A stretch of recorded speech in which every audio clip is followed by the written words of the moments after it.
Bonjour, c'est Ursule. Bienvenue à Vie et Miséricorde. On est le 22 février 2026.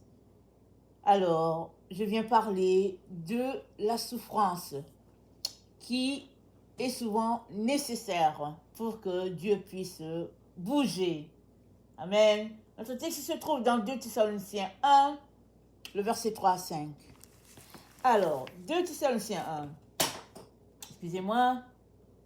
Nous devons, à votre sujet, frères, rendre continuellement grâce à Dieu, comme cela est juste, parce que votre foi fait des grands progrès, et que la charité de chacun de vous, tous à l'égard des autres, augmente de plus en plus. Alors, quand la Bible parle de charité, on peut aussi remplacer le terme par l'amour. Alors, l'amour de chacun d'entre vous augmente de plus en plus. Aussi, nous glorifions-nous de vous dans les églises de Dieu, à cause de votre persévérance et de votre foi au milieu de toutes vos persécutions et des tribulations que vous avez à supporter. C'est une preuve du juste jugement de Dieu pour que vous soyez jugés dignes du royaume de Dieu pour lequel vous souffrez. Amen. Pour que nous puissions être jugés dignes du royaume de Dieu pour lequel nous souffrons, Dieu nous fait passer par les souffrances. Dieu nous fait passer des tests. En fait, les souffrances par lesquelles nous passons sont des tests. Un peu comme quand on va à l'école et pour que le professeur s'assure que nous avons compris la matière, il nous donne des tests, des examens. Ceux-là qui l'auront réussi, le professeur aura la preuve que la matière a été comprise. Ceux-là qui l'auront échoué, le professeur va leur dire, ok, vous n'avez rien compris, vous allez encore reprendre le cours pour mieux le saisir. Ou encore, le professeur va tout simplement dire que cette classe, c'est pas pour vous, parce que vous n'êtes pas rendu à ce niveau, ou bien en tout cas, toutes sortes de résultats peuvent être donnés aux uns et aux autres en fonction du test que le professeur aura donné à la classe. Et avec Dieu, le test, c'est des épreuves, la souffrance. Ça peut être dans le domaine X et Y. Les domaines sont différents. En fonction de ce que Dieu veut aller chercher chez toi, alors ton type d'épreuve est différent de l'autre. Et aussi, ton épreuve est aussi fonction de ton appel. Alors,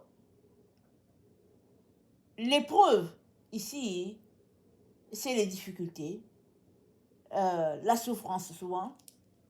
Et c'est dit au verset 3, nous devons, à votre sujet, frère, rendre continuellement grâce à Dieu, comme cela est juste, parce que votre foi fait de grands progrès. Leur foi fait de grands progrès. Et comment leur foi fait des progrès, elle augmente de jour en jour, et les autres apôtres qui sont les leaders sont contents parce que ils voient que leur foi grandit et que malgré les épreuves dans lesquelles se trouvent les frères et les sœurs, malgré la persécution, malgré la tribulation, leur foi grandit. C'est-à-dire que s'il n'y avait pas la foi, s'il n'y avait pas les épreuves, alors on ne saurait pas quel est l'état de leur foi. Les épreuves sont là pour le test. Dans 1 Corinthiens 3, Dieu nous dit, au verset 10, c'est dit, car personne ne peut poser un autre fondement que celui qui a été posé, à savoir Jésus-Christ. Or, si quelqu'un bâtit sur ce fondement, avec de l'or, de l'argent, des pierres précieuses, du bois ou du foin, du champ, l'œuvre de chacun sera manifestée. car le jour la fera connaître, parce qu'elle se révélera dans le feu, et le feu éprouvera ce qu'est l'œuvre de chacun.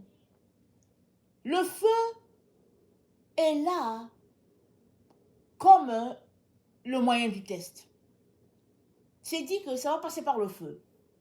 Et si le feu brûle, c'est dit au verset 14, si l'œuvre bâtie par quelqu'un sur le fondement subsiste, c'est-à-dire si le feu brûle complètement, alors la personne va perdre sa récompense.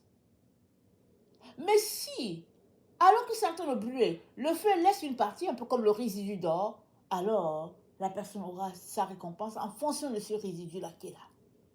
En d'autres mots, le feu est là comme le tamis. Et ce feu, c'est ça la souffrance. Alors, si nous disons que nous sommes à Jésus et que nous refusons la souffrance, nous sommes en train de dire que nous ne voulons pas le test. Et si nous ne voulons pas le test, comment Dieu va-t-il nous classer pour nous donner notre récompense? Parce qu'il a besoin de nous donner notre récompense en fonction des actions que nous posons. As-tu bâti sur le fondement ou bien as-tu bâti en dehors du fondement? Si tu as bâti sur le fondement, alors on va voir, le Seigneur va voir à quel niveau tu te trouves. Quelle est la récompense qu'il devrait te donner? Et si tu as bâti hors du fondement, l'épreuve aussi est là, il va te dire, écoute, mon fils, ma fille, tu es hors du fondement. Viens, fais ça de telle manière, sinon, tu n'es même pas compté dans ce qui se passe. Et c'est comme ça que Dieu agit envers chacun. Et le feu ici, c'est les souffrances que le Seigneur utilise dans ta vie pour savoir à quel niveau tu es et aussi pour t'enlever les choses de la chair. Les désirs de ton cœur, qui ne sont pas les désirs de Dieu, doivent être ôtés pour que Dieu ait toute sa place. Et